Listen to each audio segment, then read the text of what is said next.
Jeremy here. I'm just sitting at my desk here, playing on my computer, messing around, and I am noticing a lot of debate over the topic of removing statues and anything relating to anyone who had any association with the concept of slavery. So today we're having this huge debate on getting rid of, wiping out, and removing anyone, any monument associated with anyone that had any connection to slavery. Anyone that owned slaves, anyone that supported slavery, anyone from the South who fought for the South in the Civil War, anything of that nature. It needs to be removed because it is a reminder of the evil of slavery. That's the debate we're having right now on social media and in our nation. And I wanted to just kind of throw out my 2 cents on this because it really is disheartening to me to see people wanting to remove these statues and monuments that are a part of our history. It might be a darker part of our history, but it is a part of our history, and we cannot change that. We cannot change the past. And we need to learn from the past. But I wanted to give you kind of a metaphor to illustrate exactly what we're talking about here. And I want to use, instead of slavery, I want to use taxation. Now for you libertarians listening, whenever you hear the word taxation, what's the first thing you think of? Well, obviously, taxation is theft. And here's the thing. Taxation is theft. Libertarians are a little misguided in some ideas, but with the idea of taxation, they are absolutely 100% correct. Taxation is, in fact, theft. You are stealing, through force, the fruits of someone's labor in order to distribute that wealth to other people. That's what taxation is. There's no getting around that. Now some people will say, oh, no, people volunteer to pay taxes because they know it betters society, it supports our government, this and that. But I guarantee you, if we turn taxation into a voluntary concept, 99% of people would stop paying their taxes. Granted, there would be some people who thought, oh no, we need to pay taxes to support our government, this and that. Sure. And there are people that willingly give their stuff away. But just because there's a group of people willing to give their wealth and the fruits of their labor away for nothing, does not diminish or rebuke the idea that stealing stuff from people is still theft. That's the reality. And here's an even bigger reality. When you steal the labor from someone, the fruits of their labor, and take it away from them through force, what you're creating is a financial slave. You're creating a type of slave. Because what is slavery? Slavery is forcing another human being to provide for you some aspect of the fruits of their labor. If I have a slave that cooks and cleans for me, not that I would ever do this, I would never own a slave, just get that out. But if I did have one that cooked and cleaned for me, for example, then the value of them cooking and cleaning is being taken away from them and given to me by force. That is the dynamic of slavery. You are forcing another human being to provide to you the fruits of their labor through force. And that's what taxation is. Now, it's a little indirect. With slavery, it's a direct transaction. I have a slave and they're directly providing me value. With taxation, you're taking the value and giving it to the government, and the government's wasting most of it and then giving a small percentage back to some people in society through different programs and ideas. But just because it's a two-step process rather than a direct transaction does not diminish the idea that taxation is creating, in essence, a slave. Taxation really is slavery. It just doesn't seem as bad because of the indirect nature of it. So I want to give you kind of a metaphor to look at. Let's say tomorrow, half the nation wakes up and suddenly realizes that taxation is theft. Taxation is evil, it's immoral, and it is financial slavery. Let's just say, for example, half our nation wakes up tomorrow and they come to this realization. They awaken and discover this truth that taxation equals slavery. And they decide we need to eradicate taxation because it is immoral and it is wrong and it is stealing value from American citizens. And then you have a second half of the nation that goes, no, stop, no, we need taxation. It's an integrated part of our society. If we lost taxation, our government would collapse. We would lose subsidies, we would lose welfare, we would lose all these programs that help people. We wouldn't be able to build the roads, because Lord knows there's no roads without government. But you would have a group of people defending taxation because it is a vital part of our society. It helps our society as it is constructed today to function. And they would have a fear that if you took taxation away, that aspects of our society that we've grown accustomed to would collapse, would go away. But let's say this battle between pro-taxation and anti-taxation got so heated that we had a second civil war over it. Huge battle, hundreds of people died, thousands and thousands of people died. Huge war, disgusting, bloody, whatever. And the people that were anti-taxation, they ended up winning. Let's just say they won. So now the government outlaws taxation. And we have to adjust everything. You know, some things collapse, some things change. Costs, our living would come down a little, our aspect of lives, because, you know, we wouldn't be able to afford as much stuff because the government wouldn't be providing things for people. So a lot would change. The whole dynamics of our society would change because we completely outlawed taxation. And we just go forward with life with no taxation. Now, say 100 years from now, a group of people uprise. And they start claiming that taxation, because it was theft, because it was immoral, because it was financial slavery, that it produced American slaves indirectly, that it is completely disgusting, completely immoral, and it is such a dark chapter of our American history that we need to get rid of all references of it. All references.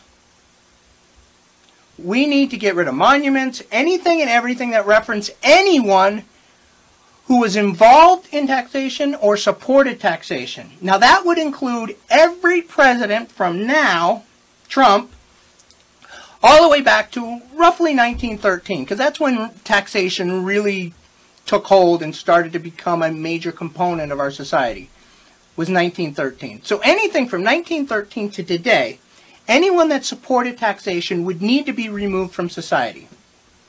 So that, again, that's Trump, that's Obama, that's all the Bushes, that's Clinton, that's every president back to 1913, because all of them were involved in taxes. All of them either raised taxes or reformed taxes or supported taxation or whatever. They all were involved in taxation. That would also include every member of Congress back to 1913, because they're the ones that put forth the tax plans. They're the ones that made the tax plans. So all of them would have to be erased from history. All of it, because, you know, they were involved in this immoral, unjust, disgusting, slave-inducing concept called taxation. Forget all the good stuff that all these people did. Forget the things Obama did that were positive. Forget the things that were positive that the Bushes did, or forget the positive things Clinton did. No, we're only going to focus on the fact that all of these people were involved in taxation. And it was immoral, and it was wrong, it was disgusting, and they need to be eradicated from essentially our history books. Any monument for them needs to be taken down. That's the mentality we're looking at right now. The fallacy that these people who want to take these monuments down are making is they're equating the fact that these people happen to be involved in slavery to the idea that that's the only thing they were involved in. They're looking at these people and just seeing them as being involved in slavery or being slave owners. They have a tunnel vision. That's all they can see. They're so desperate to be offended by something, to be victimized, to become a victim, that they're looking at these statues and they're looking at these monuments and they're looking at these people from our history, and they're saying to themselves, they're slave owners, or they supported slavery because they supported the South. And they're ignoring anything and everything that these people did that had nothing to do with slavery. Just like Obama right now has done, or Trump, Obama, Bush's, all the presidents have done all kinds of things that have nothing to do with taxation. You know, if you're on the left and you supported Obama, think of all the things Obama did that you supported that had nothing to do with taxation. If you're a Trump fan, what has Trump done that you agree with that has absolutely nothing to do with taxation? Would you want those things forgotten simply because they were involved in taxation? And remember, in today's society, taxation is interconnected to everything that goes on. Regardless how wrong or immoral it is an intertwined fabric of our society. And the reality is, back then, slavery was the same way, especially for the southern states. Slavery was an intertwined construct of how those states functioned. They relied on slavery to function the way they did. Again, I'm not trying to justify slavery. It was wrong. It was immoral. Just like I think taxation is wrong, is immoral.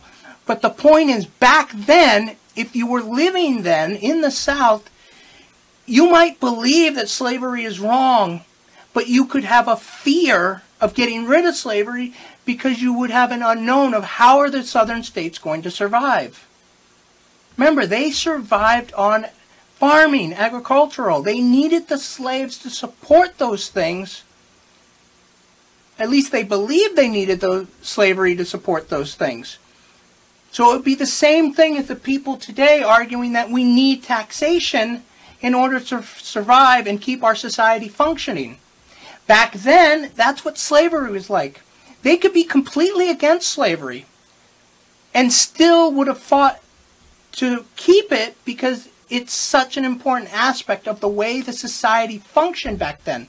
And again, especially the southern states that relied on farming and agricultural to support those states. That's why it was such a big deal. It wasn't that you had these immoral people that were defending slavery because they really loved slavery. That wasn't the aspect back then. Most of the people in the South understood at one level that slavery was wrong. However, they believed it was a necessity for how their states functioned. And that's why they fought over it. That's why we went to war with each other. Because it was a necessity they believed.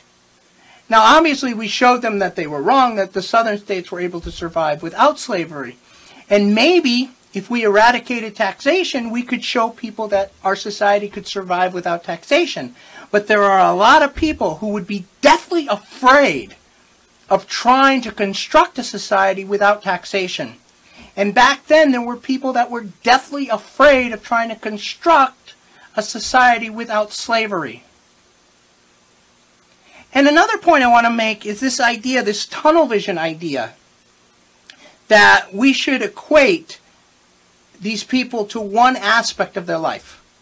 You know, this person was a slave owner, so that's what we should view them as, and that's the only thing we should view them as. But isn't this a concept that minorities have been trying to fight against for countless years? Think about it. If a minority person goes in their young, ignorant youth, commits a crime, you know, they rob a store, or they rob a bank, or they put someone in the hospital, or they even murder someone accidentally, you know, second degree or third degree murder, and they go through prison, they do their time, and they get out of prison. A major complaint that you hear among the minority community is the idea that society looks at them as just being criminals. They did the crime, they went to jail, they paid their price, and they say that when they come back into society, society should not look at them as criminals, because that's not all they are. What they did when they broke the law was just a small aspect of who they are. We should look at the whole person. This is what minorities tell us. And guess what? I completely agree with them. If someone pays their time for a crime they committed, when they come back into society, they absolutely should be seen as a whole person. They should not be judged based on one idea. And yet that's exactly what these people are doing. They are looking at these people who happen to either be from the South, fought in the South, or were slave owners, and they're saying we should only focus on them as slave owners. That's the only thing we should focus on. We should not look at them as a whole person. We should not look at them and all the other things they did that had nothing to do with slavery or fighting in the South. Because every one of these people that these monuments are for, these people did things, positive things, that had absolutely nothing to do with slavery. Nothing to do with slavery. Yet we are expected to focus on that one aspect and conclude that that's the whole person. Yet if we do that to a minority that comes out of prison because they broke the law, we're wrong. We're racist, we're bigoted, and we should be punished for our narrow-minded thinking. Yet that's exactly the type of thinking that's being utilized to justify tearing down these monuments. It is hypocritical of these people when on one side they say minorities should not be looked at one aspect that they did wrong, but the people of the South or these people that happen to be slave owners, we should look at them based on one aspect of their life. Even though that slavery was an integrated concept back then, and it was vitally important, or believed to be vitally important, for the southern states. Alright, I've kind of rambled on a lot longer than I had anticipated in this video, but I just really wanted to get out my 2 cents on this, and to really illustrate that people have very misguided thinking when they think they're justifying the idea of removing these monuments and erasing this aspect of our history. It's wrong to do. We need to remember these things and remember that these people were more than just the one aspect of happening to be from the South or fighting for the South or happening to be slave owners.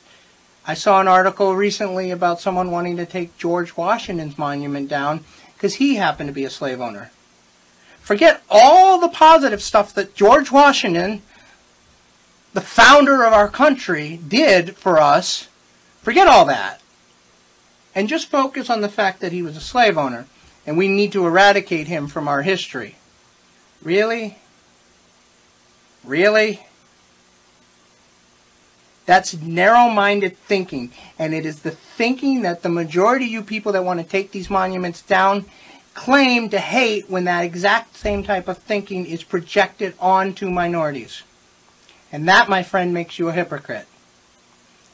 If you don't like that type of thinking to be projected on minorities today, then don't use that same type of thinking to project on people from our own history. Again, my name's Jeremy. This is my 2 cents. Have a great day.